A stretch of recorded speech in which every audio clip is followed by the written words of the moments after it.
how are you, first of all? I'm not starting asking, saying thank you. Thank you, of course. It's it's the second time, but first of all, how are you? It's late, and you must be tired. So we will do our best to keep you awake during this the following 2 hours. We have an interesting panel of speakers. We did our best. It's a cooperation with between Italy and Germany.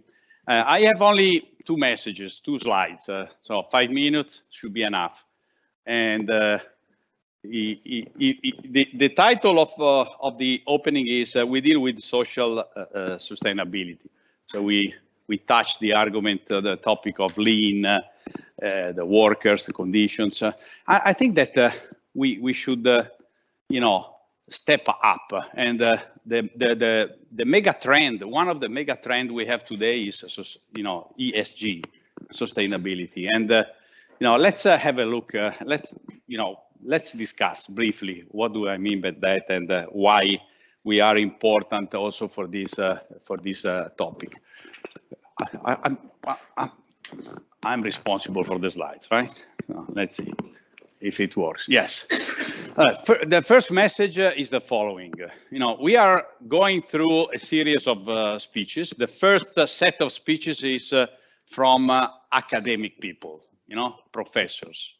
And I believe it is necessary to receive scientific inputs and use those inputs in the industry. So we have a series of speeches which are, let me say, partly theoretical, touching important points, and then at the end we will have in the final part a presentation from a colleague of mine, telling the beautiful experience of a project running at the moment at Whirlpool in Italy, and then we have a final panel with the participation of Volkswagen in presence. So we have here the Jacqueline, the lady from Portugal, Volkswagen. We have connected remotely Jack Liu from USA, an expert from the NIOSH Institute, and we have Manuel Rossi from Whirlpool. And so we try to close and sum up with some key messages. The first message I want to say is that when we talk about ergonomics, in my opinion, there is a bit of confusion when we mix approaches touching the upper part, which is the engineering side of the product development. So when we basically start the product configuration, then we have product engineering, we design all the components, the parts, then manufacturing engineering, we design the process. And then, in this phase, we deal mainly with information. And then we get into the operations. When we refer to ergonomics, it must be clear when we work in this step or in that step. In the first part, it's important to understand, what is the model, the product, the components, the technical information, the engineering aspects. And then we want to use ergonomic tools in connection with the planning tools in order to pre-calculate, predict which will be the ergonomic impact on the workers. It's very important in that step because at that step, it is still possible and convenient, economically convenient to change the project. We have a high degree of feasibility and not a huge cost because we haven't yet cut the metal. In this step, we are in the operation, so we are producing. So it's totally a different approach.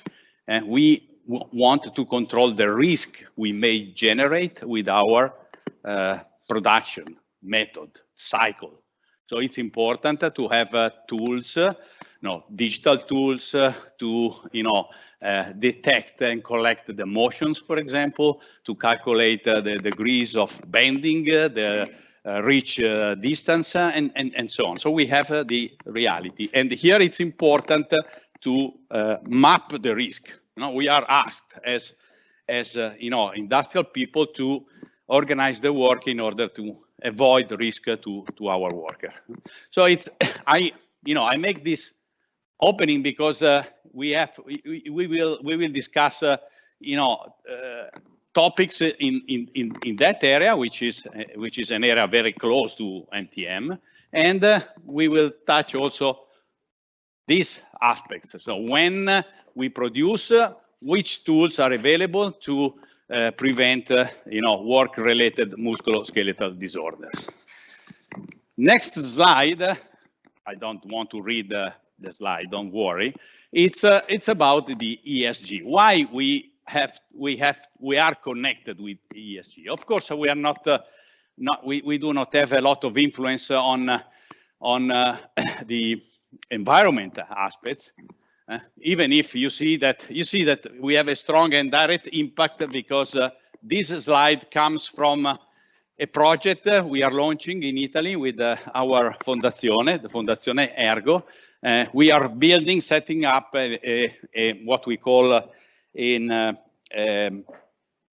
experience technology transfer lab. So where we experience the concepts we teach in the classroom, and we want to search for innovations to use circular materials and reduce the carbon emissions. But our focus, coming to this audience, is in the social aspects.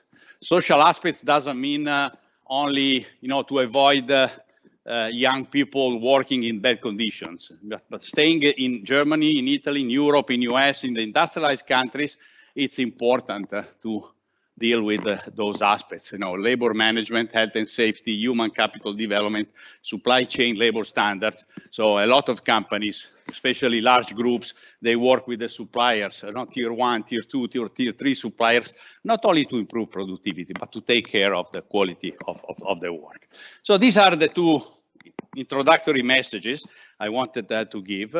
And to respect the timing now, as a second slot in our program, we have I have to call on the stage Peter, and Peter will take the responsibility to give an important recognition. And I will call Simon Altemeyer.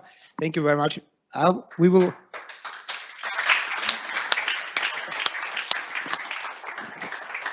For me, it's an honor to announce that it's an honor for me to hand over a certificate to Taktik for the achievement that they finalized, or that they finished the process of implementing in a correct way the EAWS method which is our methodology in order to assess ergonomic risk into their assembly suite. But before I do that, I will briefly introduce really quickly what the intention of the certificate approved by MTM Association is. And one of the big issues that we see in practical application is that it's very important if we have solutions like software tools or also consulting activities, that the methodologies that we provide for the market are applied in a very correct, serious, and reliable way. And for these values, the implementation of these values and the correctness of the implementation, this certificate is standing for or is representing these values. And therefore, I'm happy that we checked in detail together with our colleagues from Fondazione Ergo how consistent and correct you implemented the EAWS methodology. We checked the rules. We checked that that the results are correct and that the reports are presented in a clear and structured way as we are used to the results that are presented in the EAWS sheet. So Simon, happy about that. Thank you very much for that. It's a big honor to say thank you, and I will hand over the certificate with one hand. Thank you very much. And Thanks. You will be an ambassador now for our EAWS methodology, and this is the most important thing to spread out MTM. Okay, great. Thank you. Thank you.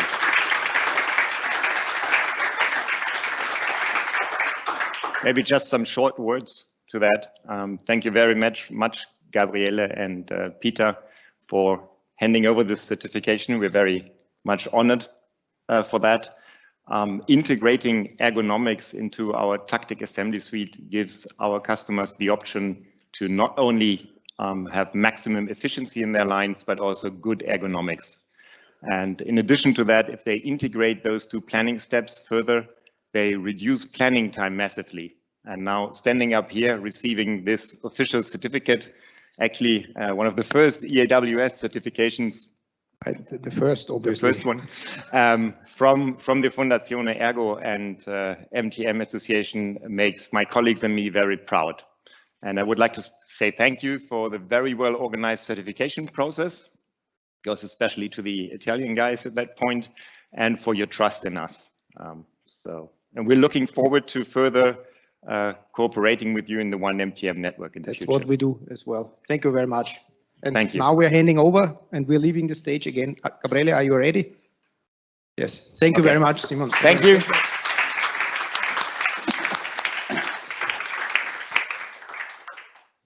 Excellent. I hope that the system is working. At least I can hear my voice. We have a tough schedule. Very short speeches by very important and relevant researchers. The first guest we have is Professor Francesco Saverio Violante from the University of Bologna. He is also a member of our board in Italy, board of the Fondazione Ergo, which is the equivalent of MTM Germany in Italy, and president of our EAWS scientific committee. So Francesco should be connected. Can you hear me, Francesco? Yes, I am here, and I hope you can see me. You are beautiful. First of all, good afternoon to everybody. It's a real pleasure to have the possibility to talk with you about an issue which is relatively new, but is very, very interesting as a development of contemporary ergonomics. I mean the exoskeletons and the certification process. Let me share with you a few slides that I have prepared. So I hope you see these slides. We do. Okay, thanks. So let me put them into presentation mode.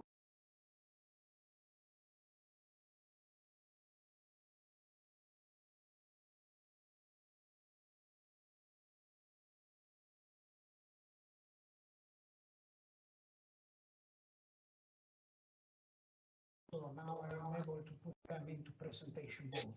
Okay. So, let me start with, these are the topics. Don't worry, I will be very quick in dealing with these topics. Let me start with some homage to the political correctness, so disclosure, financial, and affiliation, and strong belief. But anyway, you will have a copy of these slides, so you can give you that. So the first question is, why exoskeletons? That's a really important question. Why? Because musculoskeletal disorders are the most frequently reported occupational health problem, even in, in almost every country, especially in the so-called richest country, Europe, US, Japan, everywhere, modern way of work is significant. Now, you know that there are significant uncertainties about the precise relation of some musculoskeletal disorders with occupation. For example, you are in Germany, and in Germany you recognize as occupational induced 1/10 or 1/20 of the diseases that we recognize in Italy, although in Germany there are 80 million people living and in Italy only 60. And this different pattern means that there is a significant uncertainty about the precise relation with occupation and the possibility of doing precise measure of both exposure and disease so that it is possible to establish a causally relevant relation. Now, anyway, it is generally accepted that at least part of some disorders like low back pain, like shoulder pain, or carpal tunnel syndrome may be caused by biomechanical load, which is associated with occupational task. And for example, with heavy lifting, low back pain with heavy lifting, shoulder pain with working with the hands over the head, or carpal tunnel syndrome with fast and forceful manual work. Anyway, regardless the uncertainty is certainly necessary that at least the heavier tasks must be adapted to human requirements as much as possible in order to reduce workers' discomfort and fatigue and possibly pain and possibly disease. So in the last years, this has been achieved mostly using automation, but this is not always possible. Automation is effective and may be used in some manufacturing activities, but not in all manufacturing activities. And beside manufacturing, demanding tasks exist also in some service activities. And these activities may be only partially or at least or even not at all amenable to automation. Think about logistics, healthcare, cleaning, agriculture, and so on. So for all these activities, exoskeletons are promising devices which may supplement human capabilities, making the body more able to tolerate some effort. In addition, passive exoskeletons, because we also have seen a number of motor-driven exoskeletons. Well, passive exoskeletons seems to be the more usable of these devices in that they do not require an external power source, so can be used everywhere. They are usually lighter and they can be put on and off easily and quickly, for example, for using the toilet during the working activity. Briefly, it is possible to conceive an exoskeleton like a personal protective equipment against some type of biomechanical overload. So why exoskeletons certification? That's another very important question. Exoskeletons are complex devices, and if their use is to be diffused, buyers must be able to, as we say, buy with confidence these devices and possibly use them with satisfaction. So that's exactly what we do when we buy our automobile. If we are not motor engineers or people who do professionally maintenance of cars and so on, we do not understand how the car will work in every aspect. But we know that cars undergo very different testing for safety, for whatever. So we usually buy this device with confidence, even if they can be even very expensive, and possibly we use them with satisfaction. So that should be the same with the exoskeleton as assisting devices for some occupational tasks. In addition, exoskeletons are new devices. So if I am a buyer and I want to buy these devices for use in my company, I should have confidence that this device is safe to use, first of all, and work as intended. Now we have national and international voluntary technical standard like ISO standard, EN standard.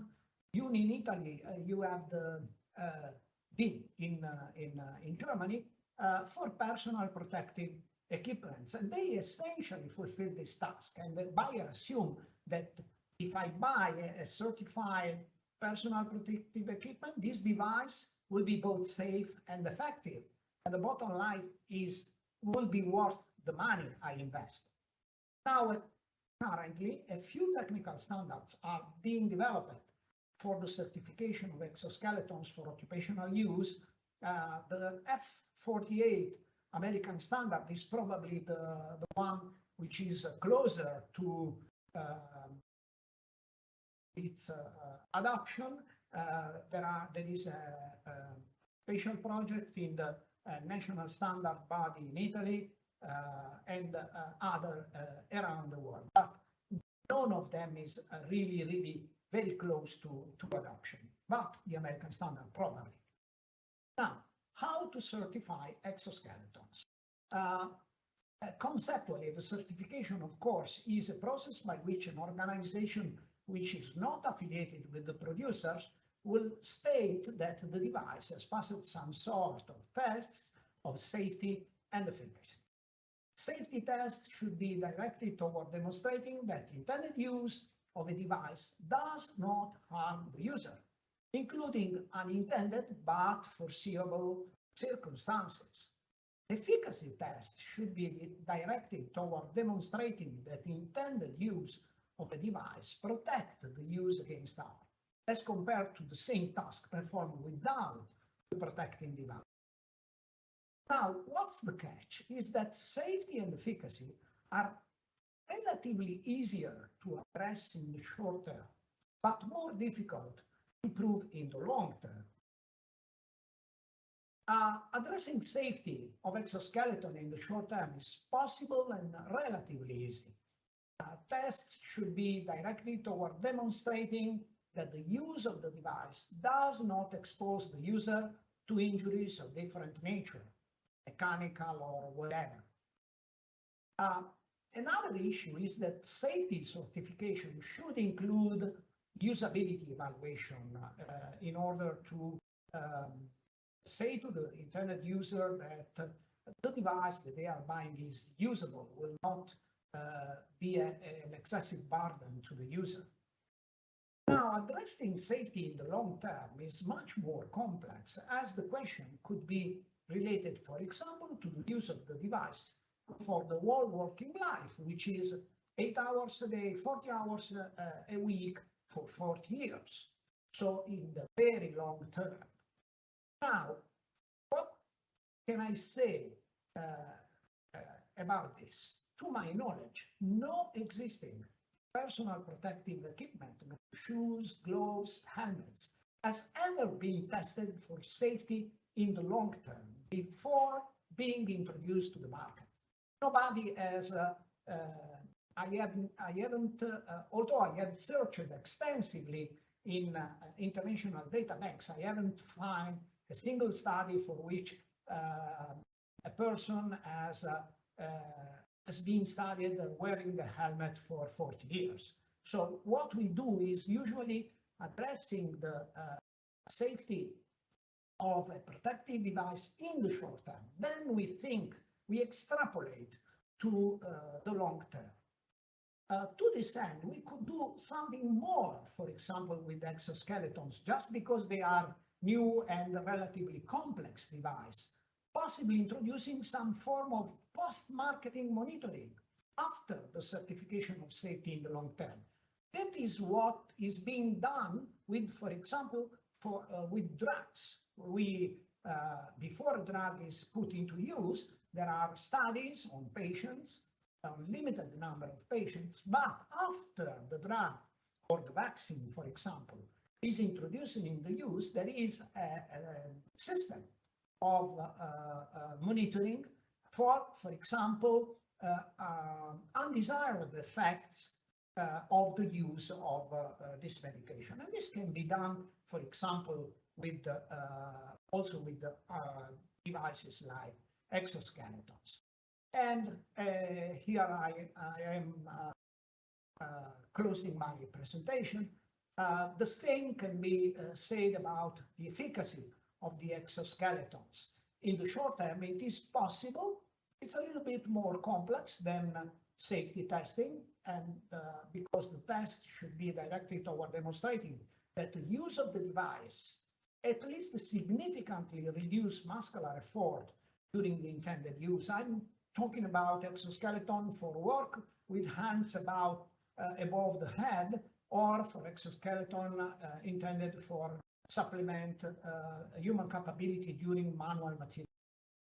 So this should be reduce the fatigue or the muscular effort as compared to the same task without exoskeleton. Now, surface EMG is an established method of measuring muscular effort and fatigue, and is both effective and acceptable.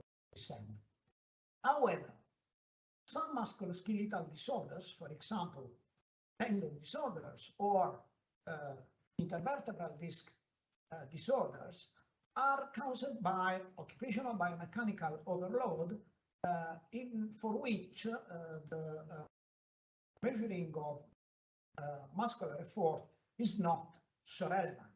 And measuring the effect of exoskeleton in reducing the load transferred to this body structure requires so far invasive methods, which may even be considered ethically not justified for the scope. Then what is the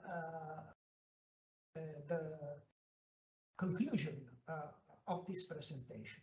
Is that if a device is proven able to reduce at least workers' fatigue, it is not justified to postpone its adoption for concerns about long-term safety, which do not appear to be supported by plausible clues. So, in the end, my view, based on current knowledge, the use of exoskeleton should be increased, but the use should be of exoskeletons which have been certified as at least as effective in the short term. Now, thank you very much. Thank you, Francesco.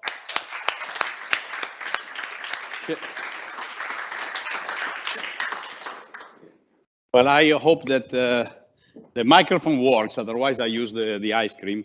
You know, Francesco, thank you very much for your speech. It's a very, deep and professional speeches. For me, those subjects are, part of my life, so I know them quite well. I know that they are not so,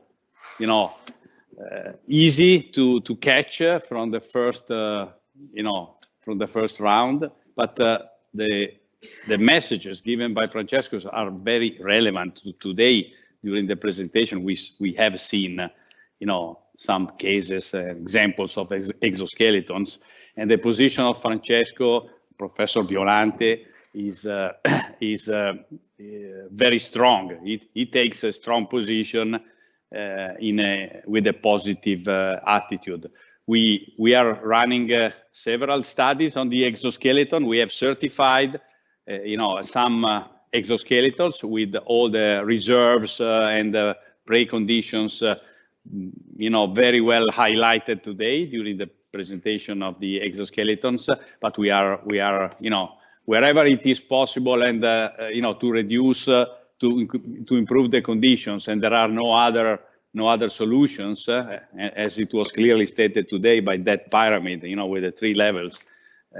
Absolutely, this is one solution which can be investigated. So, Francesco, thank you very much for your contribution, scientific contribution, and I hand over to the next speaker, who is Professor Maria Pia Cavatorta from the Polytechnic of Turin. Maria Pia, as well, is a member of our scientific committee, and she will talk about the open challenges and research for automatic assessment of biomechanical workload. So also this topic is very much connected to some examples we have seen today during the summit. So Maria Pia, please go ahead. Okay, so good afternoon, everyone. I hope you can hear me fine, and many thanks to you, Gabriele, and to the organizers for the invitation. So as you were saying, digital technologies are changing the way we can bring ergonomic principles into the workplace, and also the way we can measure the biomechanical load on workers. In this respect, we see a significant interest on automatic ergonomic assessment, both from the scientific community as well as in the number of founded research programs. And among these programs, I would like to mention the SOFIA project. Is a European project that sees significant participation both from Germany and Italy, as well as the commitment from the German standardization body. And one of the objectives of this project is to promote sensor-based risk assessment methods. And in a letter that was published at the beginning of the project, some of the participants stated why, in their view, there is the need to revise current standards for risk assessment. They are talking mainly about the ISO series 11228 and 11226, as well as the SEN series 1005. So in these standards, the methods that are considered for risk assessment are observational methods. They are pen and paper based methods that require a trained analyst to perform the evaluation and rate some of the risk factors that can lead to biomechanical overload. And because there is subjective rating, we can have changes between different observers. We can have lack of precision. We can also have restrictions posed in the equations and parameters that are considered. Usually they are also time consuming because they require significant time of observation by the analyst. By converse, they don't require instrumentations, and as such, they are low cost and non-invasive in nature. But nowadays, we have significant changes in the technologies that we may use to assess and quantify these risks.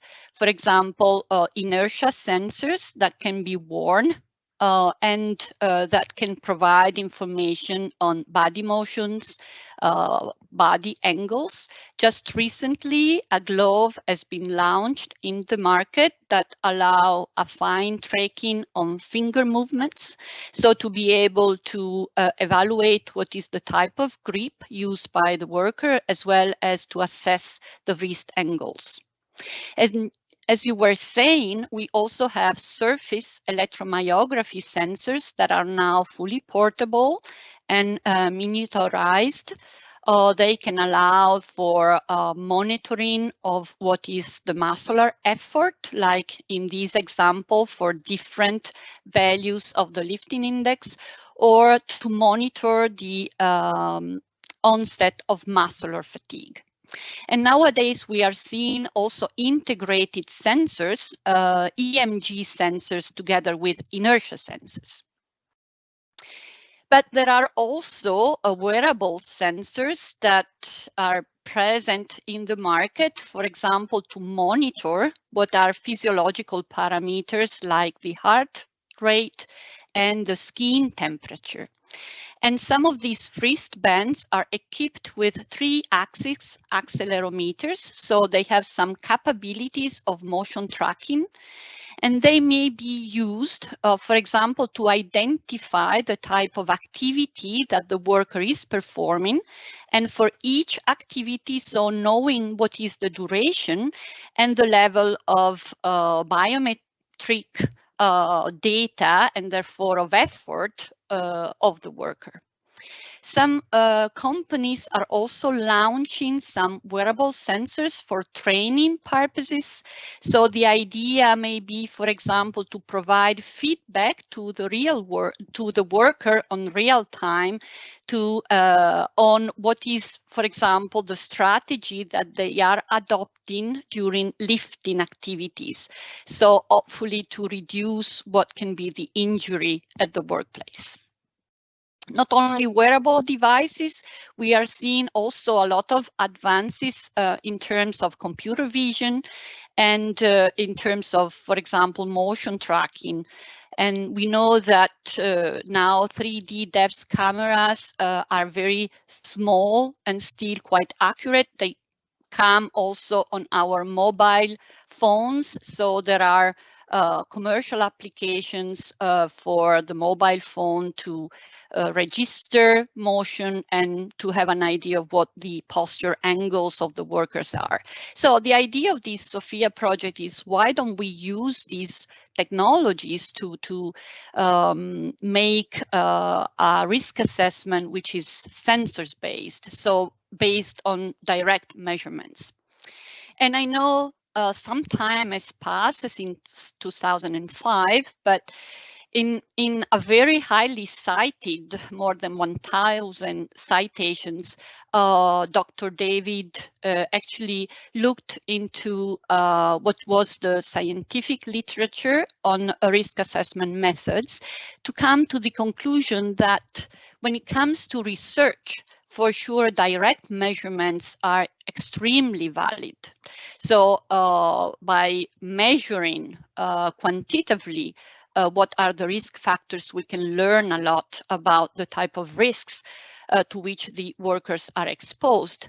But in his view, when it comes to practitioners, so to everyday work of assessing risk, for example, in companies, then observational methods can still be the best trade-off between accuracy, cost, and level of invasiveness on workers.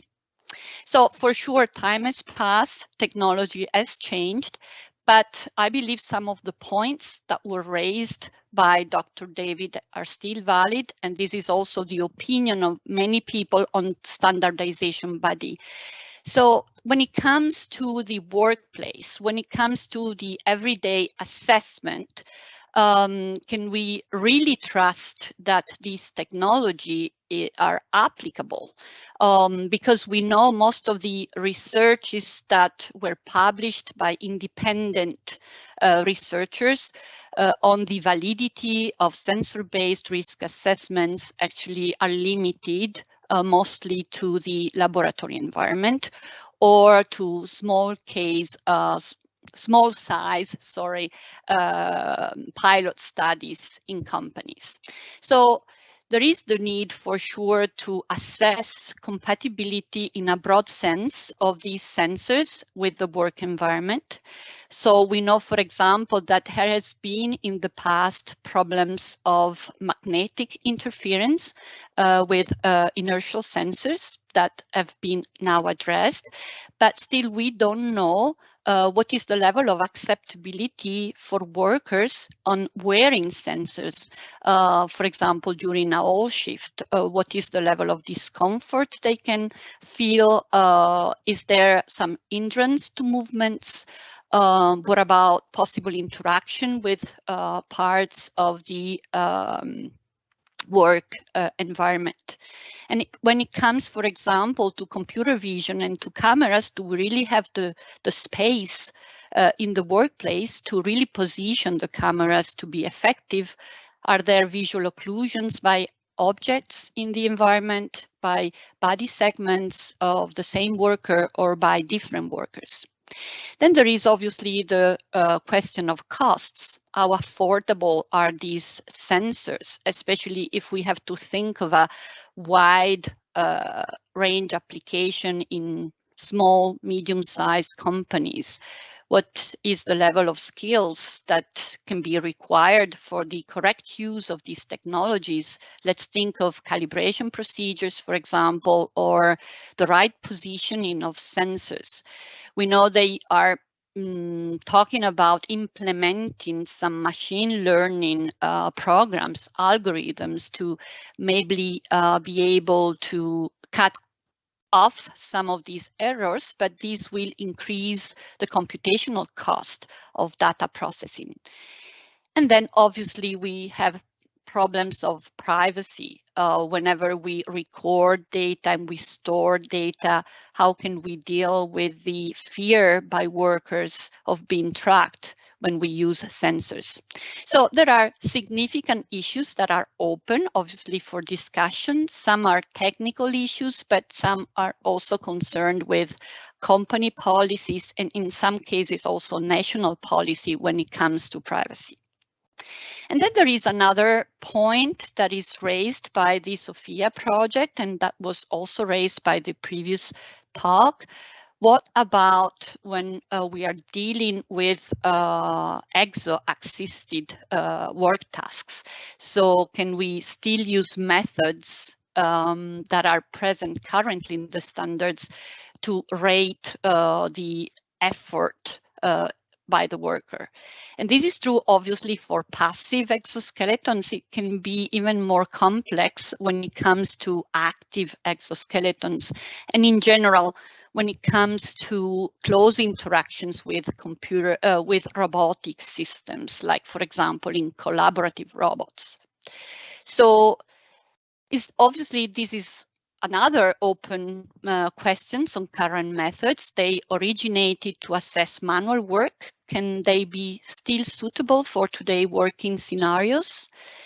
And what about, again, exoskeletons or close interactions with robotic systems? In this case, can we think of maybe taking advantage from the sensors that are often embedded in these robotic systems, the machine learning algorithms that often are employed in these systems?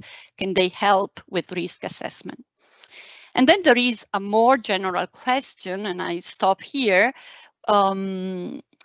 If we think that technology and digital technologies can really change the way we do risk assessment, can we think that the methods that we are currently using and that originated to be observational methods, can they still be apt for automatic assessment? In other words, can they fully exploit all the data, the quantitative data that we can evaluate by using, for example, wearable devices in the workplace? But on the other side is the structure of this method, the parameters that we are using, the thresholds that are present in these observational methods and that were thought to be rated by an expert observer. Are they the right method to be implemented in simulation tools or mobile device applications? So I think also these basic questions are really relevant if we believe that virtual simulation or sensor-based methods are the new way, the future of risk assessment. And I thank you all for listening. Thank you. Thank you. Thank you, Maria Pia. As always, very, very punctual. You raised a lot of questions, so we have no additional questions. You covered the argument very, very professionally, and keeping going on into this scientific journey. We have as next guest, Professor Christian Maywald from the Technische Universität Chemnitz. He will talk about motion analysis, modern technologies, assessment tools, pros and cons, postures. So as you see, during the summit today, you have seen some solutions. So now we are, considering all the back effects and all the possible impacts on the human beings and also from a legal perspective, because there are a lot of aspects to be considered. So I hand over to Christian is another member, new member of our EAWS scientific committee. So I give you a warm welcome, and I hand over to you, please. Thank you, Gabriele. Can you hear me? Can you see the slides? Yes. I believe we can. Yes. Okay, so let me take a little turn into the motion analysis technologies employed in many of the aspects that the previous speakers already touched. So when we talk about motion analysis technologies, the focus is put on technology more often than we might like to. And I will take a turn also in my talk to lead you to some more questions that arise from technologies, not just by different application scenarios, but also from the output they deliver. So when we talk about human motion analysis, this is something probably many people are familiar with. You have seen some sort of instrumented analysis, especially motion capture. This originated in the late 19th century, basically by imaging technology. So advances in photography made this possible, and what it delivers is usually a representation of human movement, and you can measure the aspects of your image and often relate it to a real world scale. And this will be applicable in many scenarios. For instance, it has been driven by medical and especially sport performance issues, but also developed into some very important branch, for instance, in gait analysis and medical rehabilitation. So capturing motion is usually done using a traditional workflow. If you have a look at this picture, there's 4 cameras implemented in this setup, and there's a subject which is instrumented with these tiny little markers you may have seen in other contexts, and these cameras are able to actually track the position of these markers, automatically identify them, record their position, and these positions are then transferred to a so-called digital human model. So this model is as you can see, quite simplistic representation of this real world person, and it's comprised of more or less many rigid bodies. So in this case, for instance, the foot and the hands and the head are represented as a single rigid body, and these are interconnected. And so anything captured through motion capture systems will more or less go through this process of capturing real motion, transferring it to some kind of human model, and then the model will create, or based on that model, an output will be created that looks something like this. Most of the cases, you get an information. In this very simple case, it's an angle of the knee joint over time of a walking person, from foot strike where the knee is slightly bent to the swing phase where the knee is flexed way more to make to clear the surface and to make it possible to have the next stride and the foot in front of the subject. In many cases, there are additional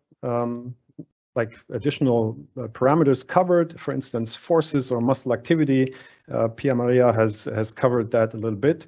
And there's basically several different concepts of covering these properties, referring to motion capture. This is basically driven by camera technology. If it's as you can see here, it's quite cost intensive, requires lots of space, and usually is also very restricted to certain fields of application. So especially in confined spaces or outdoor environments, these systems often don't perform very well, and you need alternatives to that. Over the recent years, the aforementioned inertial measurement systems have developed and matured. So these sensors are self-contained units. They can track rotational velocity and acceleration, and you will find these sensors attached to the body. So this is an active sensor in comparison to the little markers you saw earlier on the subject in this camera scenario.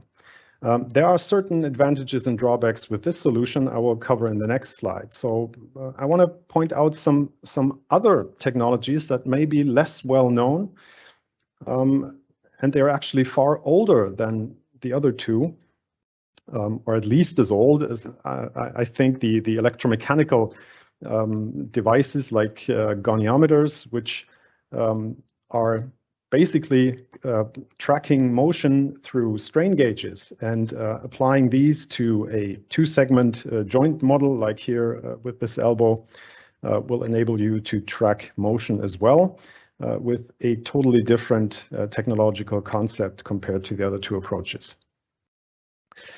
So the problem with these approaches is that inherently they generate different consequences for what you get from these approaches. So the camera-based systems, they are actually tracking your positions, position of the subject or the body over time, and the weakness involved in that is the model output, so the complexity of your model, and the model output will be more or less accurate given the complexity of your model or the in-depth modeling approach you take. So the resolution, the technical accuracy of this system is not the main problem. It's more of the spatial requirements and the applicability in certain situations. So the inertial systems, however, they suffer from an entirely different problem in that their tracking accuracy is kind of compromised by their principle of measurement. So they don't track position in space, they track acceleration and rotation velocity. So in order to calculate and estimate a position in space, you have to employ a set of complex mathematical procedures, which may add up the more distant your sensor is placed from a certain origin of your model, and the more, for instance, the more wildly the movements are being carried out that you want to record. With a third technology, the main problem consists in that the entire device is not capable of detecting motion in itself.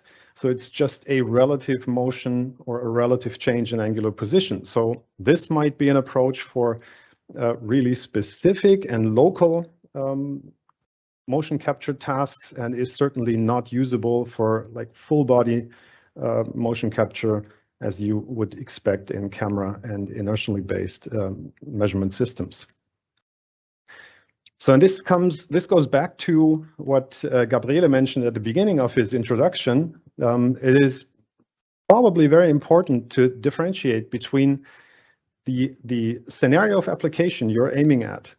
So motion capture technologies will differ and may differ if you are like in a conceptual phase up front where you make predictions, where you do simulations of movements of basically workplaces that don't even exist yet, compared to real-world empirical assessments. And this is what we do. I'm with a Department for Human Movement Science, so we rather not simulate movement, we capture real movements and try to evaluate the actual real-world movements that are taken by, for instance, workers, evaluate the risk this contains, and probably detect effects of interventions to deal with this risk situation. So technology-wise, if we want to sum this up as a midway point, the technology itself is diverse, and you will be able to find a technology that will cover the specific field of application you're looking for. They have their drawbacks and benefits. All of them have this, and there's no better or worse system without looking at the set of the scenario you're going to use it in. The problem with digital human models is with all these approaches. So the more, this is kind of a hinge point, the more complex your model can be, the more costly it will get to power the model or to feed enough data to the model to produce a meaningful output. But on the other hand, the output could be way more informative than the one generated by simpler models. And what is rarely pointed out, that all these results you see, is it in maybe from scientific presentations to presentations done in the industry, the result of a motion capture or motion analysis procedure is always a model output and is not the real human movement that actually occurred. This depends, they may be closely related to each other, but it depends on the complexity of the human model that is employed. So this would be a very short talk if I would just only focus on technologies, which I think is not the main problem we're facing today. There's two more problems I want to address, and possible solutions are sometimes easy, sometimes rather complex, and the limitations that may seem very, very prominent, they might be overcome using a slightly different approach to what has been done in the past, especially regarding scientific studies on, for instance, ergonomic interventions in workplace design. So the first of these problems is the variability of human motor control. Now we'll get to that in a minute. And the second problem is, how do we generate evidence for interventions or for any changes we apply to workplace design to demonstrate its feasibility? And Francesco has already pointed out the long-term versus short-term effects, and especially with safety concerns in exoskeletons. So looking at human motor control, you will see that if you ask a person to repeat a motor task, and this may be true for, or is true for, walking as well as lifting, and in this left slide you see repeated trials of a single person walking, and this is the same angle you saw before. It's a knee angle during the walking cycle, and depicted by the icons below. You can easily match the specific angle to the specific phase of the gait cycle. And you can see the repeated measurements, they do not match, they do not align. This is compared to the slides on the right side, or to the graphs on the right side, this is a fairly close alignment, but it's not exactly repetitions of a gait cycle. So often this mean curve, which you see in red, is used to represent the behavior of the subject in terms of kinematics, like representing the gait cycle of this specific person through a mean value, although each and every stride the person took looks slightly different. So on the right side, this problem unfolds way more visibly into an industrial task. This is lifting, and if you ask a person to repeat a lifting task, and this has been done over 100 times over a 30-minute period, you will see that the kinematic data you capture, and this is true for all technologies we can apply. This is not a technology-based phenomenon. This is a motor control-based phenomenon. It might be related to fatigue, but it might also be related to something totally different. You see that the motion approaches this person takes differs drastically across the 100 trials that you can record. And as you can imagine, if you look at this upper left slide, upper left graph, this is the left ankle tracking of that person. If you represent this through a mean curve, you will have no adequate representation of what happened during this only 30 minutes of recording the motion of the subject. This goes on, not even when you ask one person to repeat the trial, but you ask several people to repeat a similar trial. So this is our own data from a study on exoskeletons. So this is not motion, this is muscular activity data. And I want to direct your attention to the red areas where the red square is. This is the difference between the active exoskeleton being in an off and on state. So on the right, and this data points here, these points are recorded with an active exoskeleton. These ones are recorded with the exoskeleton switched off. So it doesn't provide any assistance in this industrial gripping task. and what we record here is as forearm muscles. So the intended effect should be that with an on state of the exoskeleton, the muscles in the forearm are, so the activity should be reduced. And what you can see is that there's substantial inter-individual variation in motor response. So some people demonstrate the intended effect, others demonstrate no effect at all, and some people even have adverse reactions which were totally unexpected. So they actually increase their motor activity with an active exoskeleton. And this is something that occurs even after people are familiarized with the experimental conditions. So putting this on a larger scale, this is still a fairly small sample, although it's comparatively large to many other studies we see. We cannot predict this pattern of variability ahead of any empirical investigation. So if you look at like the research methodology applied, and this again applies to all the different technologies we can employ using motion capture or motion analysis, you can identify many studies that try to map an effect to an somehow designed intervention in ergonomic studies. Often this is done in a way that you have a sample at a time 0, employ some intervention, maybe apply an exoskeleton, and see how the person changes their movement, their performance, or whatever. And in this way, every person serves as a control for itself. Doing it this way, you cannot be sure that the intervention is actually the cause of that change in motion. So it's would be way more interesting and important to generate evidence through a different study design. And this is called a randomized controlled trial. This is something Francesco has also covered. We need to demonstrate the efficacy and safety of these interventions, possibly long term. So even like employing this over a short period of time is possible, and it's of course possible to extend this over longer periods of time, addressing safety and long-term effects.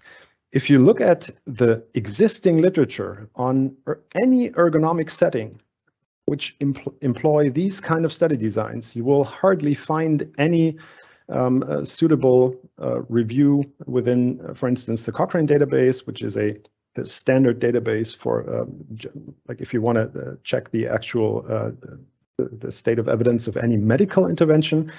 And ergonomic interventions translate, at least from their methodological aspects in occupational settings, they can be perfectly transferred to a therapeutic or medical scenario. It's basically the research idea behind this is exactly the same. And what the message is from all these reviews, there are not many, but every single review states that we need further high quality studies to safely address the question whether or not these interventions are first effective and second safe. So summing up, motion capture technology is diverse. We will, as also Pierre-Maria showed, we have a lot of different technologies available, even on mobile devices these days. Their applicability and data quality varies, and they depend on the specific situation to be employed, especially the complexity of the modeling approach. But this is probably just the tip of the iceberg.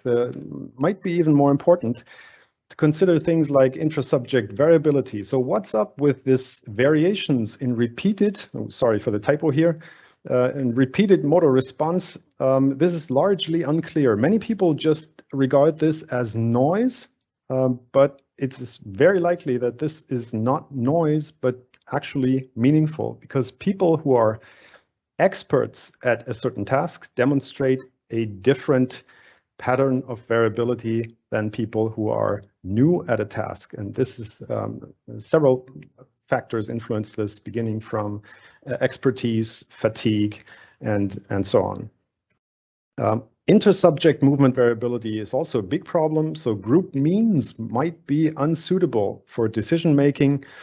We need to quantify the adverse or at least the unexpected effects of the interventions we're looking at.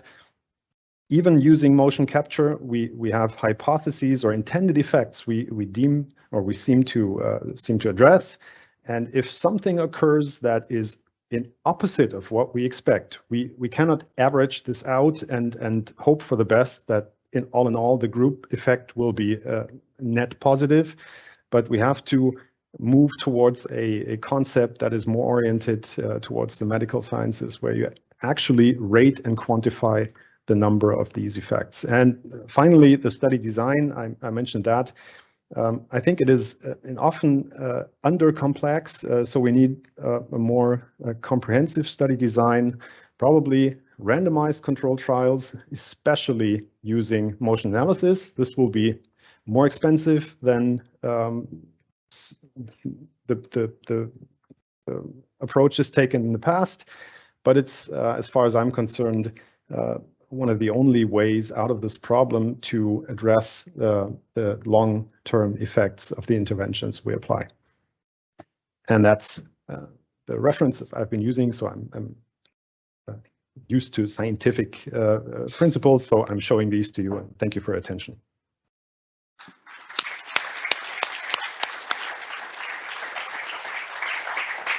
Thank you, Christian. Well, I don't know what you think, but I believe that they are killing us. You know, this. We are engineers. We apply. We think that we build effective models, and then we have these guys, you know, killing all our conventions. So we are, when we work in ergonomics, we must be aware that we are walking on the mud, not on cement. So it's still a new field of knowledge. But you know, thank you again. I was, of course, I'm killing you. Your work is very much appreciated. You know, these guys are in the EAWS scientific committee, so it means that every hypothesis, every model we propose, it's really, you know, toughly controlled and checked, and this is the way it should be. With the technologies we have seen today, and we have also, we had also in the presentation from Maria Pia and from Christian, including the exoskeleton.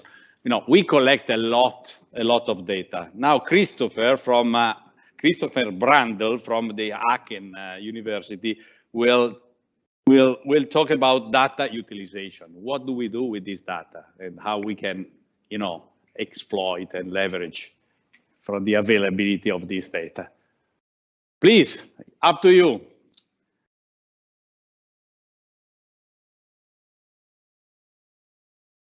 You are on mute, eh? It doesn't happen only to me, you know. Christian? No. Yes, here you are. Now I'm on mute, right? No, now we can hear you. It's wonderful. Okay. Yes, sorry. Wasn't working. So then, hello from me to Hamburg. Also, I will talk about the real-time feedback of motion capture data, and I think I can combine some issues and conclusions Maria Pia and Christian talked about. So I will combine using the biomechanical models with applications. We choose some technology for an application, and so we combine this two stuff within to each other, and we left a little bit the observational methods behind us. I'm also working at a Fraunhofer Institute besides my working on the university in Aachen. So yeah, so now it's working. So I would start with a little experiment on you. So you're on a conference, or the most of you are on the conference, and maybe at lunch you had a high table, and if you think about you dropped a napkin and how would you pick up this dropped napkin? If you could think about how would you behave or so, and okay, so usually I'm talking about a lifting technique. If you think about your lifting technique, yeah, there are several techniques which you can apply. Of course, stoop lifting, squat lifting, straddle technique, or something between that. And if you're looking on the compression force on the spine in the area of L5 as 1, then this is one of the main risk factors for musculoskeletal disorders.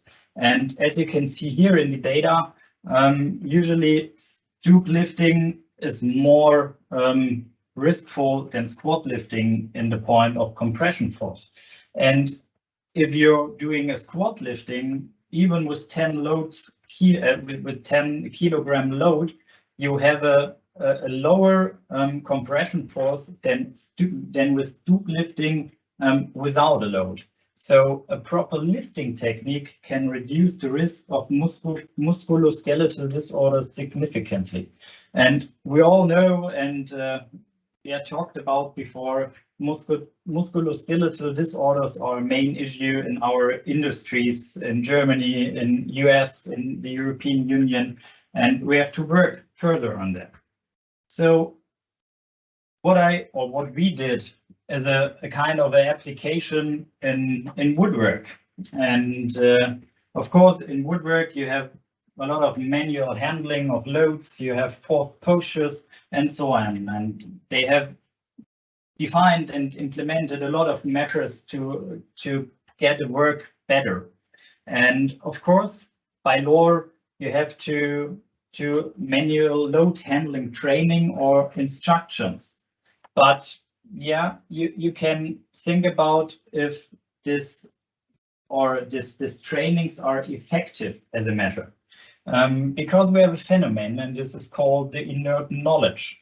And yeah, thinking on the experiment of the first slide, it is, if I ask you which posture or which lifting technique is better or is good, I think you all know which to choose. If I'm asking you like this experiment and we are all at an ergonomic conference, maybe you will choose also the right one or the good one. But if you are somewhere working and no one is biasing you or nudging you for ergonomics, then usually it is so that your knowledge you have is not applied in practice. And this is the thing why the long-term effectiveness of load handling training is usually not given. So the person will train, and after some weeks, the effect is gone. So what we thought about is to use real-time motion capture feedback for the training. So the feedback is based on scientific findings of Straker, who said that a biomechanical value, it's the peak compression force, is the main risk factor for musculoskeletal disorder. So we used this factor and not an observational methods value for the feedback. And so we have a continuously output. As a technical approach for this area, we have good conditions. I will show you a little live demonstration of this. We have good conditions, we have less occlusions and so on. We took the approach of an optical time of flight sensor with a machine learning algorithm for a markerless calibration-free collection of body posture. Because when we want to apply such things in industry, we have to be with low effort, of course. Afterwards, after this capturing, we use the real-time calculation of the compression force in the area of L5 as one disk, according to a biomechanical model by Jaeger. And then we did a visualization by a force time diagram. So I will show you this now. here. So as you can see me now, I'm tracked here. You can see that the maximum value of the compression force and the actual or the current value. And now if I'm going like this way and handle this load here, you can see the diagram is going up. So, and if I take another, maybe a better technique, like a straddle technique, yeah, the diagram is, or the value is low. So this kind of feedback gives the persons, the workers, the probability to choose their own lifting technique by training and so on. And we did, of course, a study by that, and we could show that with such systems you can reduce the target value, so the compression force, by approximately 20%. So what we tested a condition without any instruction, so people only lifted a chainsaw. We did an instruction by a standard flyer, which you can see on the right side of the slide. Yeah, I think it's a standard flyer. And then we did a condition with a real-time feedback. And as you can see, the differences in the compression force, in the peak compression forces, ranges from 3.8 to 3.1. Of course, in a group, it's a mean value of a group which we tested, and the flyer condition is somewhere between. So thinking about a clear application in implementing the motion capture plus the model, the assessment model. In this time, we had the biomechanical model of the compression force, could be a good thing to achieve a good application. So thinking a little bit of motion capture in the industry, then of course in the area of occupational safety and health, we have a lot of applications, part applications, which are done. Usually, and Maria Pia said it already, we have standards and observational methods, which could be supported by motion capture data, but the way should be maybe, or the better way should be from today to go to the digital human model or the biomechanical models, to go with the motion capture data into these models, because then we have a higher accuracy of the assessment, of course. In the part of so-called industrial engineering, of course, human task analysis based on the motion capture data is important. So time characteristics, distributions, so anthropometric parameters, movement and grasping spaces or walk passes, you could analyze with motion capture. Of course, there are a lot of issues, and Maria Pia talked about that, so I will skip the technical issues. Methodically, there are a lot of unknown or unsolved stuff in our ergonomic field. So until now, we don't know how to assess cumulative loading. So amplitude and time together. Is it the force to the power of 2 or to the power of 3, or when you multiply it with the time, or which model to apply for a cumulative load? The interaction between several risk factors are unknown, and also the relative importance of each risk factor, which one is the highest. Of course, these are all stuff which is under investigation. And with more data, more motion capture data, we can come to the answers better. Of course, the accessibility of organizational measures is a methodical issue too. So we can't really assess by value short breaks or stuffs like job rotation. This is really hard to quantify and to assess until now. So these are methodical issues which we maybe can solve about motion capture because we get better data of our working. But in the end, and I was hurrying up a little bit because I think we run a little bit out of time. Analysis and assessment for me is only a means to the end, because what we want to achieve is designing ergonomic work products and processes. So therefore, of course, we need the analysis and the assessment, but the end, the effort should be going into the designing of work situations, of process products. And there are, of course, a lot of other challenges, which I will now read. And I think you in the companies, you have a lot of more challenges than standing here. But I think a really important message for me to tell is that a large number of work design measures are reactive in nature. This is, of course, very important, but the preventive work design, with preventive work design, you achieve more in the long run. However, the preventive approach is subject to the so-called action paradigm, meaning that we have the positive effects that are, the positive effects are mostly not perceived because the negative initial situations are missing. However, preventive work design is really important, and with MTM and our stuff we are doing here, we are trying to get the ergonomics more in the production planning, and I think this is a good way to achieve, and therefore we have to do a lot of work in the scientific and also in the industrial environment. With this, I will thank you for your attention and close my speech.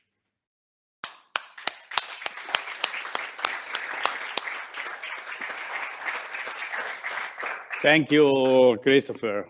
We appreciate very much the closing. You know, the planning is important, and the MTM it's for sure an important tool in the planning phase. So thank you. With this last speech, we close, let's say, the scientific part of our event, and now we are going into the companies. And the first,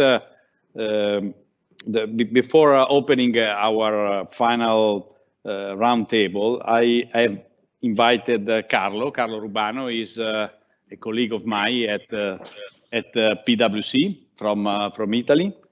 And he's managing an interesting project at Whirlpool, which is a very interesting case because you know, we are touching the planning phase and the execution phase. So it's interesting to see how we did approach the project and the tools we are using.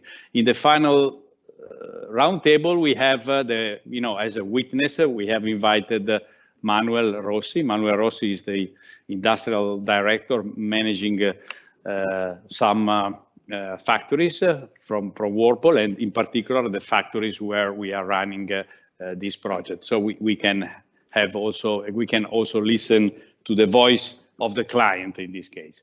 So Carlo, we are late. So I give you a very important task to be synthetic.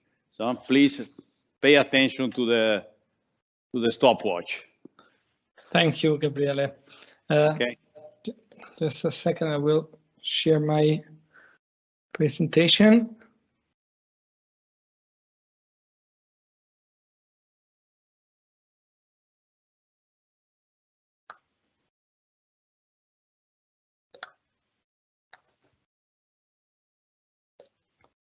Okay. Can you please just confirm you're seeing the Yes, yes, go ahead. Thank you, Gabriele. Thank you for the introduction. And good evening to everybody. I'm Carlo Rubano, and I'm part of PwC operations practice in Italy. So I'll go straight to the the subject of this presentation, where today I'd like to introduce an innovative process that we started developing during a project in Whirlpool EMEA, as you said. So we're very grateful for giving us this great opportunity. And the process supports industrial cost controllers and labor productivity continuing improvement pillars. And we call it a productivity management platform. And alongside with this process, we developed an advanced digital solution to support the application. Being involved in many different projects across different industrial sectors, very often we've seen organizations, also the most advanced ones, struggling in linking the results of improvement projects carried out on the shop floor to overall financial indicators. Also very frequently, especially when the manufacturing processes are geographically distributed with various lines and factories, getting a consistent overall picture of real labor productivity levels turns out to be pretty challenging, and promptly getting the right information out of all sorts of different data sources is complicated and time consuming. So most times the discrepancies are generated by the underlying labor standards set unevenly across the organization, and it undermines a truly unbiased assessment of productivity measurements. So the productivity management platform aims at guaranteeing consistency between higher level financial indicators and manufacturing level productivity measurements, and to create a digital platform that integrates and qualifies all relevant data sources, and to automate the calculation of KPI at all levels, providing browsable dashboards. In this chart, we outline a typical labor-intensive manufacturing process. Productivity management platform integrates three main data flows. Standard time and line balancing that defines standard work cycles. And this process has to be centralized with a shared data structure. Presence management and production scheduling that defines what should be produced in the shift and the resources that are available. And in this case, in this process, the allocation of workers to workstations is supported by a digital application. And the production and losses collection flow that provides the tally of units produced and production losses. And data are gathered into a cloud-based data lake that feeds cost deployment and continuous improvement pillars. So let's deep dive into the three data flows. The first flow not only defines the standard time for each task, but it also links additional information to the work cycle.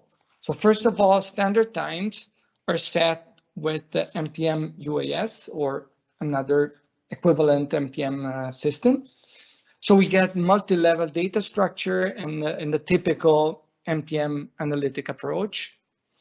Biomechanical load is evaluated with EAWS, and of course, it is linked to the same structure.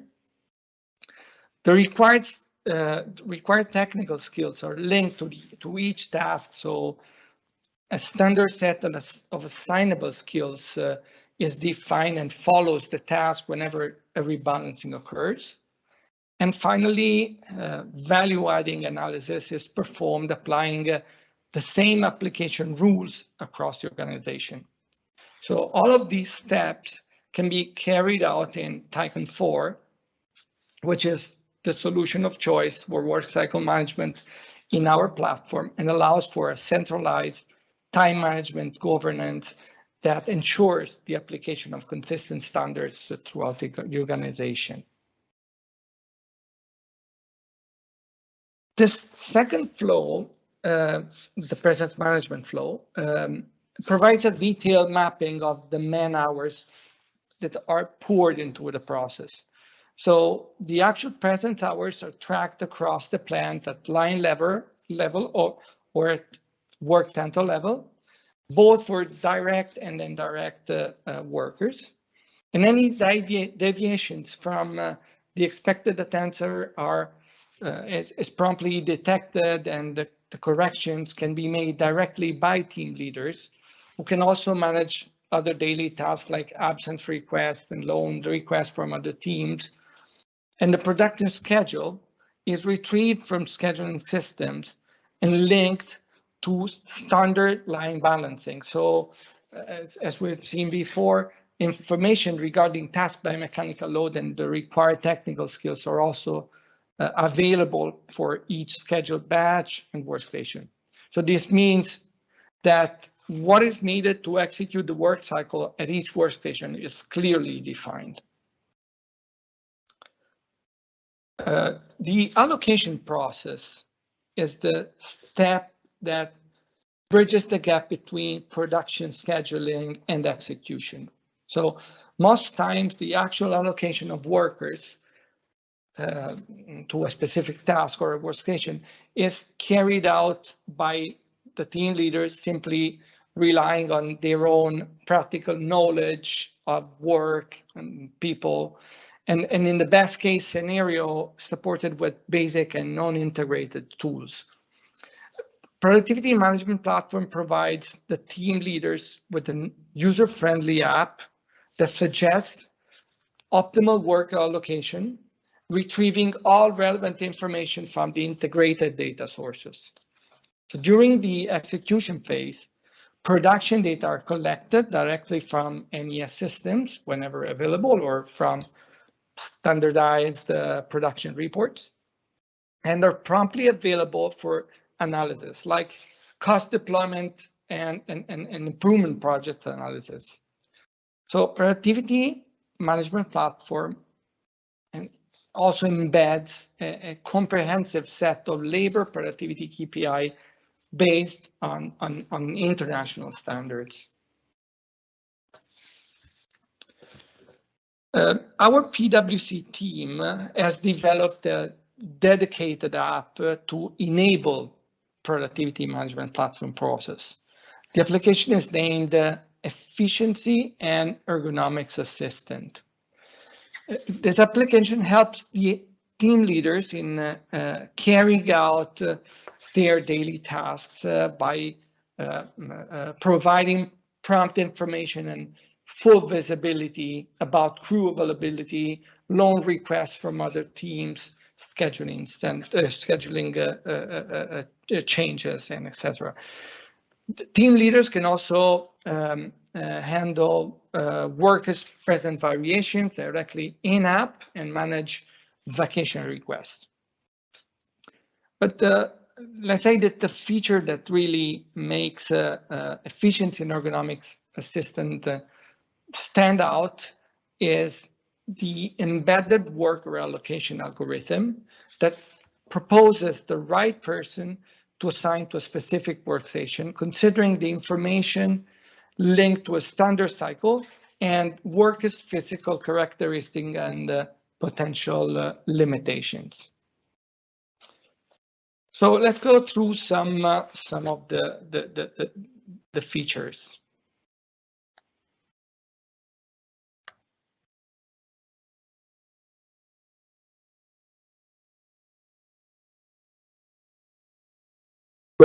I hope you can see. So here we see how this is the scheduled production line, and we can see how to retrieving the information from the standard balancing, the allocation of a worker can be performed directly by the team leader running an algorithm.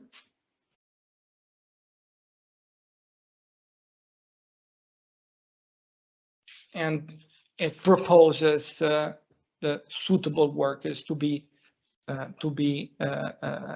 allocated to a specific workstation.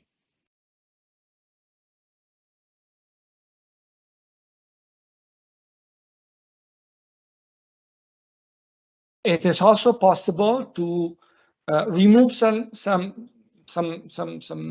constraints, or to search into other groups, other teams, and request an operator belonging to another team and handling the processing app.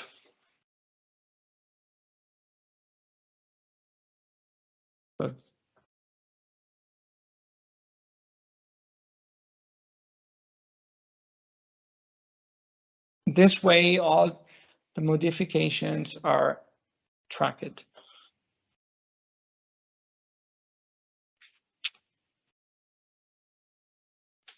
To make things easier for everyday work, there's also the possibility to recall as default allocation.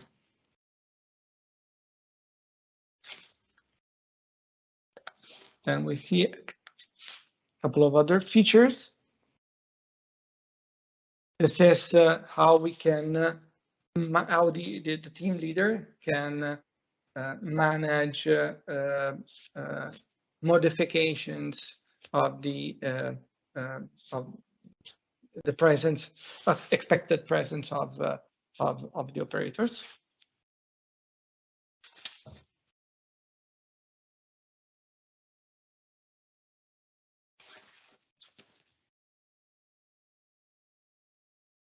And finally,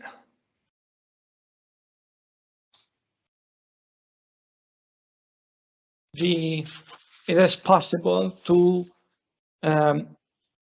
interact with the data and correct any kind of anomaly that is detected by the application to avoid tedious post-execution data cleansing activities.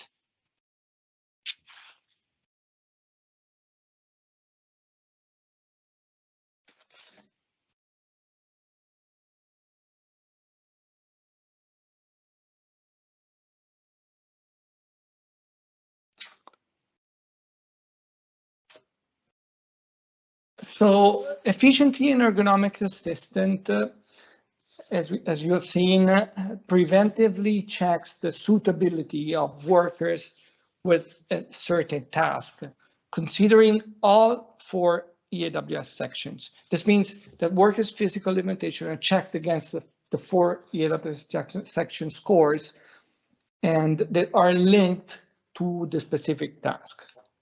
So only the suitable allocation are displayed, and the algorithm is also able to evaluate other constraints that are not directly affecting the biomechanical load, such as the risk for exposure to excessive heat or cold, or working in loud environments. And this kind of risk is also mapped into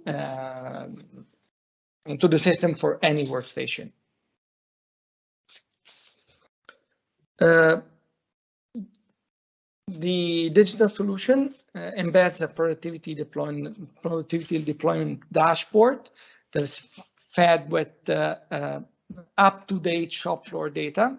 They're easily browsable, and they're based on international benchmarks. The dashboard display a set of KPI that recall the world-class productivity deployment models that decompose productivity in the factors, methods, performance, and utilization. And the data can be displayed for a single line or at more aggregated levels and into the desired time frame that is dynamic.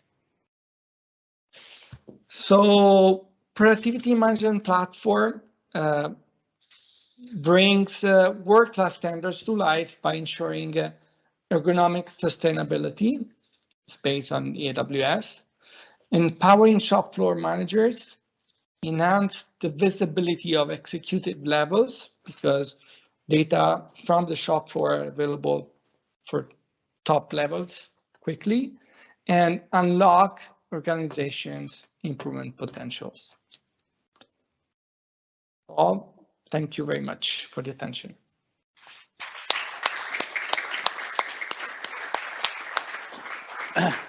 Thank you, Carlo. I don't know why you put my picture there because you made all the job there. No? So thank you for this interesting contribution. I'm sorry that you are at the end of the day in the presentation is full of content. We could discuss for the whole day about this content, which is really very relevant because in this project, for the very first time, we have a continuous, flow from the process design, so setting standards and preventive ergonomics, down to the execution, so the activation of the standards. But thank you, Carlo. Having said that, Thank you very much. We have to open the last session.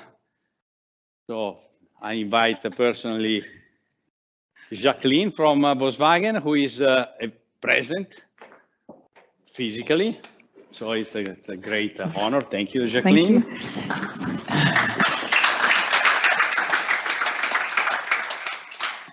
And then we should have, I hope, connected. We have, okay, Manuel. I see Manuel on the screen. Manuel Rossi is the industrial director from Whirlpool, managing the Southern Europe plants, if I make it simple as that. And the third participant is from USA. We have Jack Liu. Jack Liu is an expert, a researcher of ergonomics from working for the NIOSH. Jack, are you there? Here, can you hear me? I can hear you, perfect. You look beautiful, okay. Thank you. So we have prepared a round table, a short panel discussion, and I would start with the first question to Jack Liu from NIOSH. And the first question is, which are the main technical innovations to prevent work-related musculoskeletal disorders in US manufacturing industries? So we focus on Europe, on Germany in particular, but I would say in Europe, and I'm particularly interested to listen from you about what's happening in US. So please, up to you. Sure, sure. I can really evaluate the effectiveness of this new technology. I'm gonna speak to you, which you're probably aware of, is industrial exoskeleton. This is a very hot topic right now in the US. The ASTM, the US, one of the main US centralization body, formed the F48 committee. Within this 48 committee, they have several subcommittee, and one of the biggest one has a focus on human factors for exoskeletons. And this center, ASTM center, is growing very rapidly, and they just formed a new called a Center of Exoskeleton Center of Excellence, where you can find a lot of new findings from different research. And I personally have a project as well to evaluate the passive shoulder exoskeleton at NIOSH. And I just came back from the US Human Factors and Ergonomics Conference last week in Atlanta. The attendance of this conference grew a lot, about 1,500 people from all over the world. I did not see many people from Europe. I did see a couple from Germany. I don't think I saw any from Italy. And during the conference, there's probably a quarter to one third of the presentations about exoskeletons.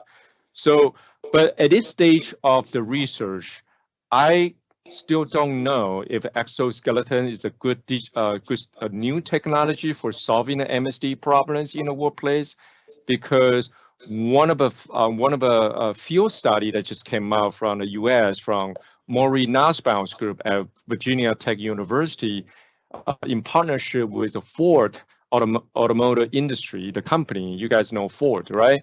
And the study indicated that in the long term, in about 18 months of tracking the MSD rates for users of the passive shoulder exoskeleton, they really did not see the significant difference in terms of their rate and the discomfort in their shoulder and several body regions. So I would say, I don't want to waste too much time for the group, but I would say the industrial exoskeleton, it's a very, very hot topic right now in the US, and potentially could be used as a new technology to prevent work-related musculoskeletal disorders. Thank you, Jack. This is a hot topic in Europe as well, and you know, we are working hard with also the medical scientific world to, you know, find a way to measure the effect. Second question is for Jacqueline. Jacqueline from Volkswagen. The question is, which are the key characteristics of EAWS which made the Volkswagen Group choose it as the global Volkswagen standard ergonomic system? So what happened? Well, of course, I will speak about my professional experience as an ergonomist working at Volkswagen Auto Europa for the past 20 years. And so I can highlight firstly as a key feature that EAWS is state-of-the-art to analyze relevant loads in production automotive industry. So when I started working, I remember we were using a variety of assessment tools to assess workstation ergonomics risk factors. And we had to really do a deep dive into the demands of each workplace and then select the most adequate tool. So for one workplace, sometimes we were using 3 or 4 different tools, one to access upper limb repetitive task, another for whole body posture, another to access manual material handling, another to access fatigue or metabolic expenditure. And in the end, this was a very time-consuming analysis phase, and we had 3 or 4 or 5 traffic lights highlighting each workplace, and then it was very difficult to manage prioritization and implement corrective actions. So with the EAWS, of course, we have a unique tool that accesses a variety of risk factors that are present in our production line. And so we are able to manage much easily prioritization and corrective action implementation. And for me, so this is one of the highlights that I can speak about.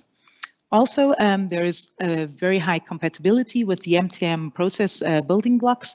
So we see that when there are line updates, mix changes, volume changes, what was happening with our tools in the past, they had no, let's say, direct link to the methods and times analysis that was being the basis for our ergonomic studies. And so our studies had a very short validation time. And every time there were changes, we had to update our studies. Now we are able to have this link, and the studies are updated automatically. So this is a big advantage. Fantastic. So another highlight or a feature. We didn't prepare this. No, we didn't.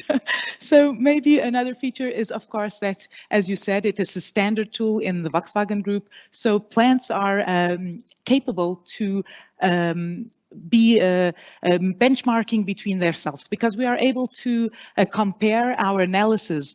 And well, a very good example of this is the Ergo Award that has been, of course, started in the VW Group by Industrial Engineering in about 2018, and where the plants and regions are invited to share their good practices regarding. Who was the winner? Regarding ergonomics. So it was a big honor that this year our plant won the 2021 edition. Of course, we were a bit late, and we had a really interesting measure that was implemented. Because of course there are standards for this competition. The measures must be from the production division. They must be innovative. They must be scalable, of course, for other locations, and they must have a benefit. And how are we measuring this benefit? Of course, with the before and after EAWS results. And so our plan presented the e-throne, which is a very interesting solution because it's an innovative solution to transport people and allowing them to work in an underbody workplace, performing overhead tasks in a sitting posture with a height of adjustable chair. And it was a really interesting project because we performed this e-throne, like we have called it. It was all made in our lean center. So it's a low-cost solution.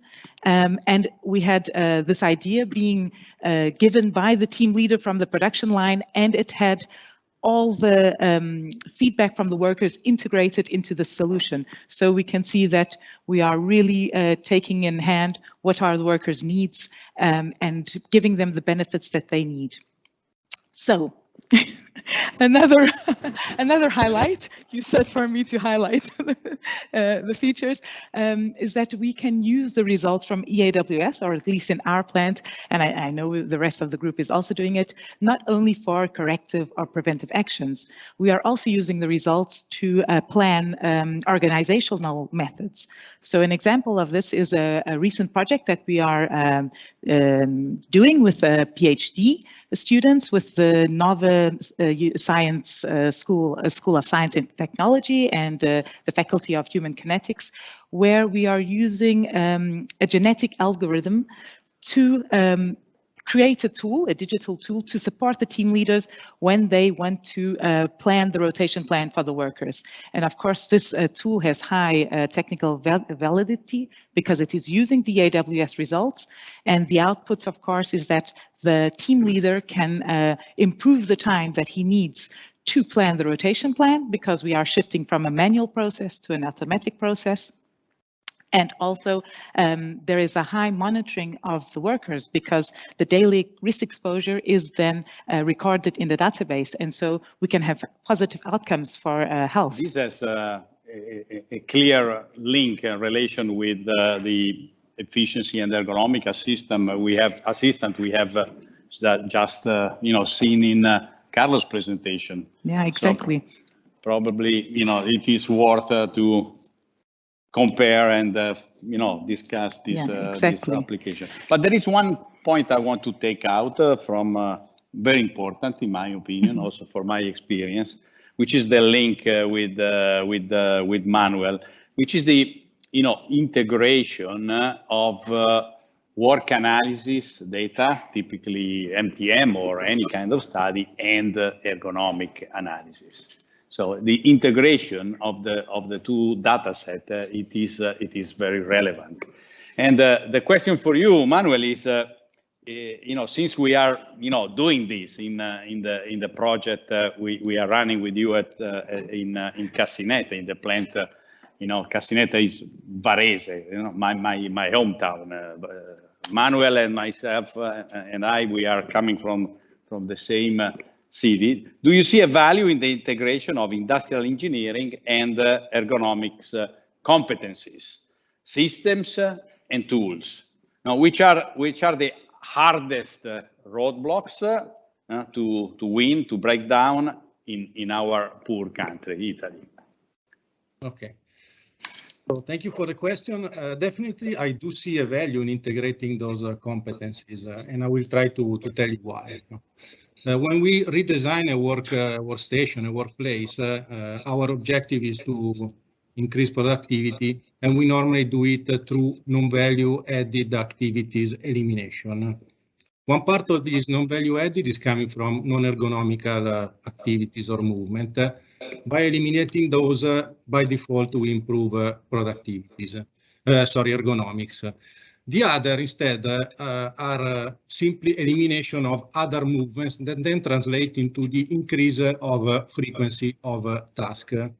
So, in the end, the final effect of removing non-ergonomical activities and increasing frequency is not known until we have done all the analysis that normally were made through NIOSH and OCRA calculation index.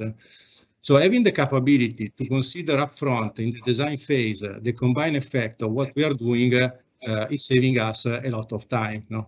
We do on paper, we don't modify anything until we are sure of what we are doing, and this is saving a lot of time and avoiding a lot of reloops. So this to me is the value. Then roadblock is that unfortunately today in Italy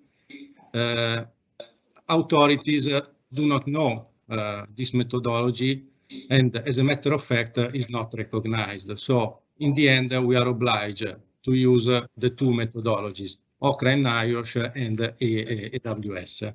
And this is somehow creating the obstacle in the adoption from our engineers that are confronted with having to do the same task 2 times. So I'm sure that once we will break this window and enter into the authorities world, I have no doubt that we will use one tool, which is EAWS, because as the design capability that OCRA and NIOSH they do not have.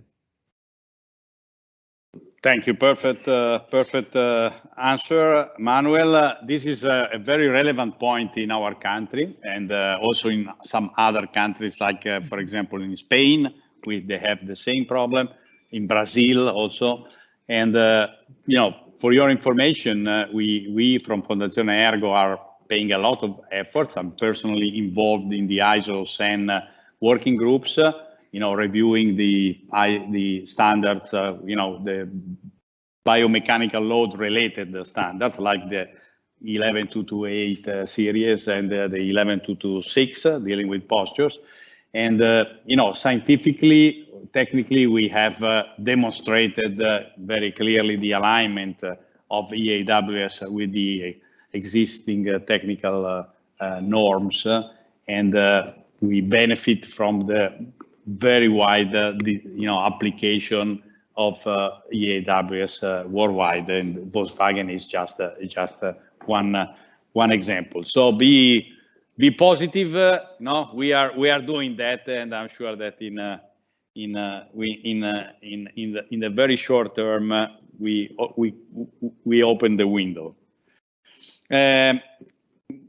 Quickly for a second round before sending everybody to dinner. I see, you know, hungry faces here in front of me.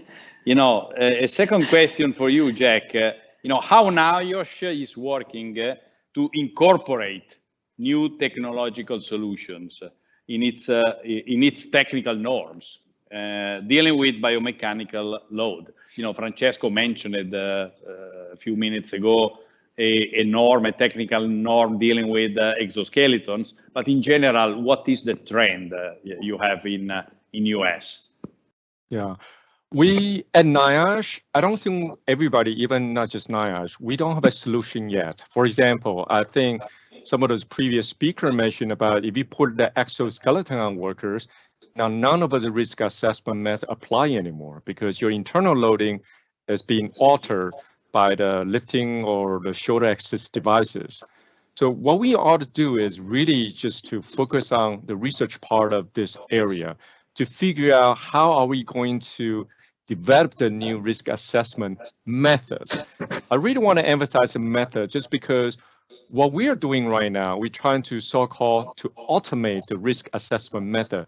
But these methods were very ancient. They were developed by 80s and the 90s, you name it. The nice lifting equation, RUDA, OWASP, ARIBA, OCRA. This is all developed more than 20 years ago. And right now we're using the new digital technology. We have a new IMU sensor information. We have computer-based posture information. We can get on a time series information. We have a lot of posture information. We have a lot of hand force information. How do we incorporate this technology into the existing method? It is indeed a challenge, but I don't see newer people or newer research group are working on the new methods. For example, most of the master nice lifting equations really just address one aspect of your work life, lifting. But mostly people do lifting, they push and pull, they carry, they walk, they do different things, and they do some office work as well. So the method can only apply a portion of their work during the day. So if you use that risk assessment, say natural lifting equation, to represent the risk exposure, that's just not good. It's not good enough to predict injury. So I think I would like to emphasize that at NIOSH, we are working with partners to develop a new method. For example, I do plan on developing a new multiplier for the natural lifting equation to address, say, teamwork, one-handed lift. Right now, it's not there yet, okay? I do plan on adding, our NIOSH do plan on adding more information to the existing methods, such as RULA, such as REBA, and other risk assessment method by incorporating this new information from the technology, such as IMU and a computer vision-based postural information. Right now, the method only calls for the snapshot of the posture, right? If you look at a person's doing, that's the risk. But in reality, the risk is predicated on your continuous body movement, your continuous body coordination throughout the day. How do we collect that data? How do we apply that information to existing risk assessment method? It is indeed a huge challenge. I encourage all the attendees during today's conference start thinking about how can we all together and collaborate together, the US and Europe and the EU countries, to develop something that is actually more applicable to the modern job that is extremely variable right now. Thank you, Jack.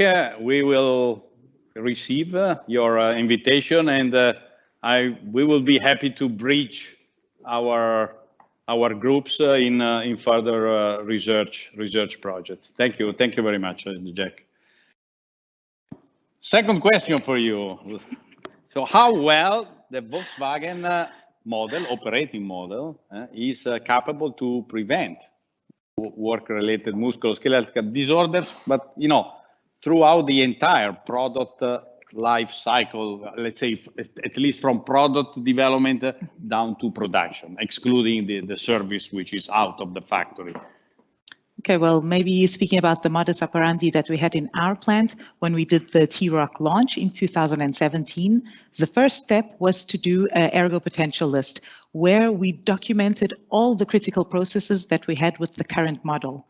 And we used the information not only from the EAWS risk assessment of the workplaces, but also the feedback and ideas from the workers. And we passed this list over to the product development team. And then we did weekly meetings with them with a very high focus on product change. What were we able to change at this phase or early phase of the product that were giving us some headaches in our series of the current model? Then when we did the 3P workshops in our plants, we simulated all the workplaces and evaluated them using a hybrid motion capturing system, of course, with the EAWS software. 3P means product, process, and? Product. Let's ask Martin, maybe he can help us. I miss one P, product, process, and people. No. Yeah, you can. I forgot. I worked with the 3P process at Lamborghini, but so planning process, okay. Exactly. Okay. So in the 3P processes, even before we have our production line and the workers working, we are already assessing and planning the best working conditions. And so this makes it possible to, in the series phase, just validate these ergonomics evaluations, see if we need to update them. And this method allows for efficient, low-cost also workplace design, because we are beforehand very focused with the workplace design. And then in the series phase, we are just looking to see what needs to be corrected.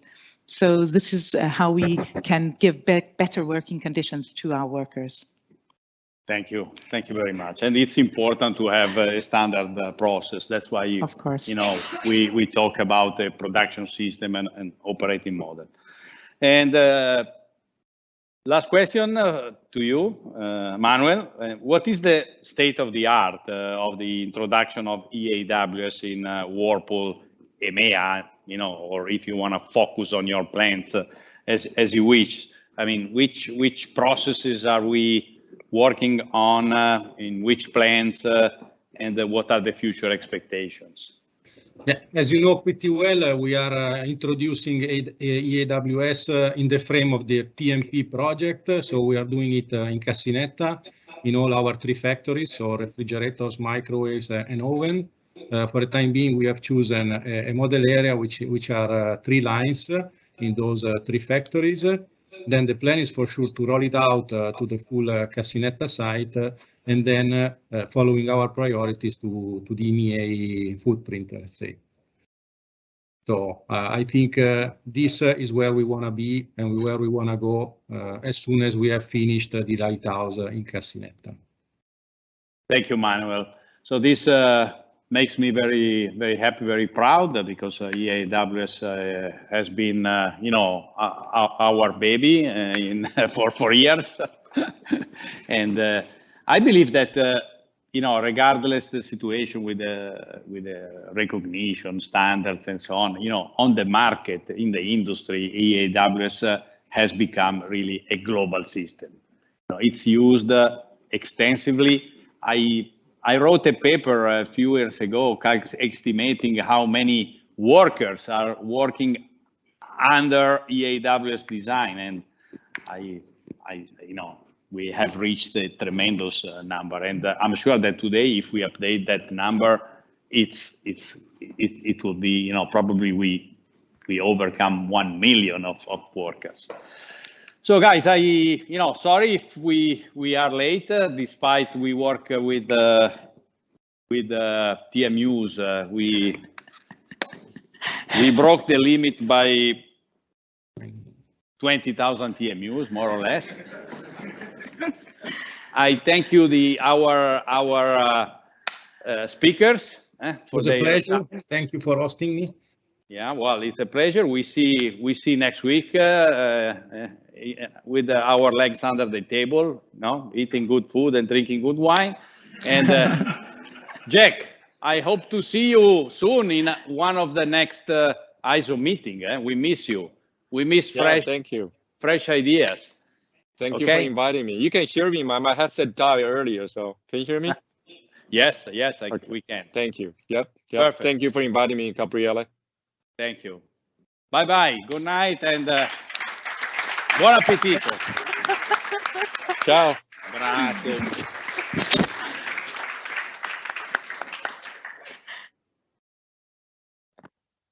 Herzlichen Dank.